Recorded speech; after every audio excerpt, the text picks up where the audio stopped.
Most people judge how well they're doing by how many people on Instagram think they're on vacation. Real progress looks like a quiet, solid foundation. By the end of this exercise, you'll have a tangible, customized 6-step audit sitting right in front of you. This will serve as absolute proof of your real-life trajectory. To do this properly, you need a few tools. Grab a physical journal or open a blank document, get a pen, pull up your current financial baseline numbers, and set aside exactly 15 minutes of focus.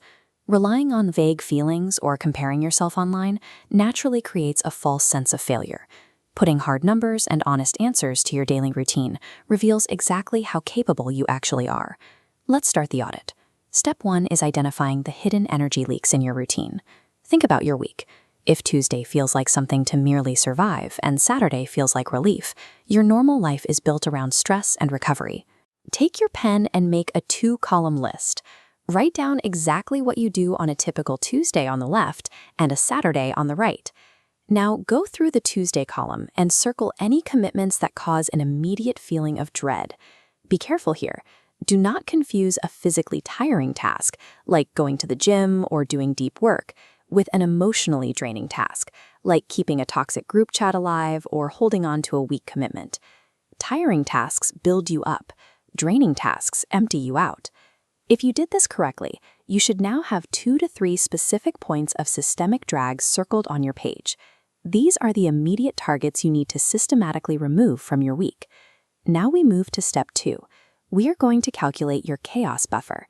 This is the literal physical distance between what you earn and what you absolutely need to survive.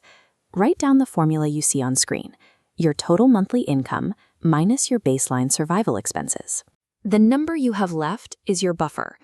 Next to that number, write down your very last unexpected expense: a car repair, a medical bill. Look at that event and record your honest emotional reaction to it. Was it sheer panic, or was it just an annoyance? Treat a small buffer as a functional starting point.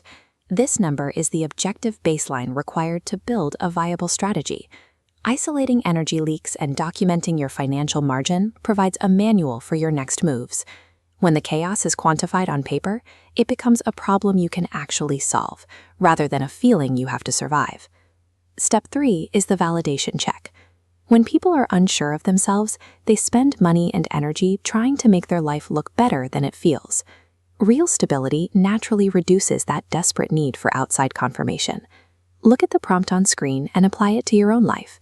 List your last 3 major purchases or life events. Ask yourself, would you have still bought that item or taken that trip if you were completely unable to post about it online? You have to be ruthlessly honest here. Don't fall into the trap of humble lying. Look at your list and determine if your money is buying actual peace or if it's buying temporary status. That brings us to step 4, the preference inventory. People who haven't had enough real contact with the world yet tend to default to safe, trendy autopilot preferences. They know what they are supposed to say they like. This chart shows the difference. On the left is the autopilot life, generic, safe answers. On the right is the intentional life. Write down 3 highly specific, non-generic tastes you have developed through trial and error, and note exactly how they improve your day. Reject any generic answers on your page. If you wrote down that you like travel, cross it out. Define the exact climate, the pace, and the specific culture that fits you best. Developing highly specific tastes like this proves you have stopped performing your life for an audience and you have started actively editing it for your own joy. Step 5 is the kid-you contrast. As adults, we get used to our own lives very quickly. We become numb to our own achievements because we're constantly looking at the next level up. Think back exactly 20 years.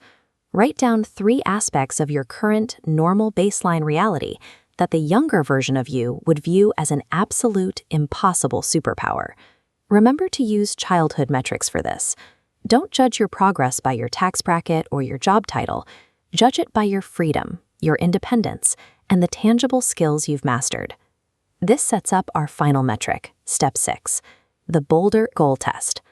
Once your previous goals become your normal baseline, your standards naturally have to move higher. Look at the goals you set for yourself 5 years ago. If those are normal to you now, follow the instruction on screen. Write down one completely new goal that currently feels slightly ridiculous. Do not censor yourself. People often keep their goals small because they view ambition as a fantasy. At this stage, growth is a slow, mechanical process. When you have documented proof of your past success, the ceiling of possibility physically moves. Targets that used to seem absurd stop looking impossible and start looking like manageable logistical challenges. Reaching goals that once felt out of reach proves that growth is a repeatable process. It means that the bolder targets you've just written down are no longer fantasies. They're the next items on your itinerary. Look down at the piece of paper in front of you.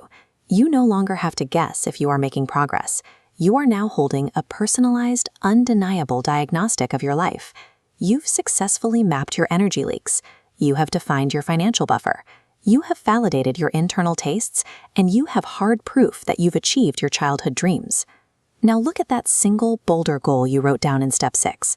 With this foundation underneath you, the question is no longer, can I do this? The only question left is, how do I start?